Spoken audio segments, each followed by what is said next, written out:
In 2012, Patrick Murphy entered his first political race.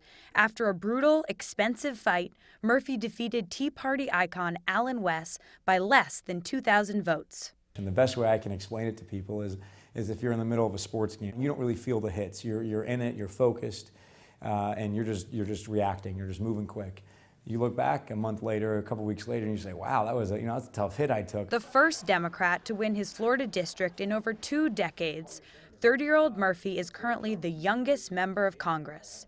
And while he may be new to town, Still in that sort of honeymoon period. Congressman Murphy isn't afraid to call out his colleagues. A lot of members up here are very selfish.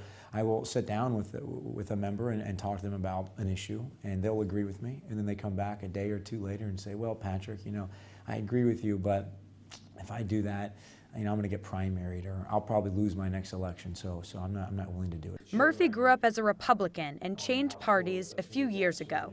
So far, no regrets. A lot of my Republican friends here, whether they're freshmen or whether they've been here for 10 years, all somehow figure out that I used to be Republican and someone that they could probably work with on whatever particular issues. When you're a freshman congressman, your door is open to almost everyone, like this activist trying to urge Congress not to push the can down the road on deficit reduction. My district is a swing district, and the way I look at things is it's going to be the few in the middle. It's going to be those swing voters, moderate Republicans, moderate Democrats, and independents that decide ultimately if I get a chance to come back or not. After being outspent 4-1 and winning by the slimmest of margins, it's fundraising events that consume a lot of his time. If I've done one, it's too many. He says he's trying to change the system, introducing 3 campaign finance reform bills that have gone nowhere. No surprise for a Democrat in the Republican-led House.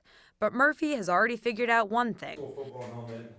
To tackle the issues in Washington, he has to nurture those relationships. But like anything you do, whether it's business, whether it's family, no matter what it is, you've got to build trust.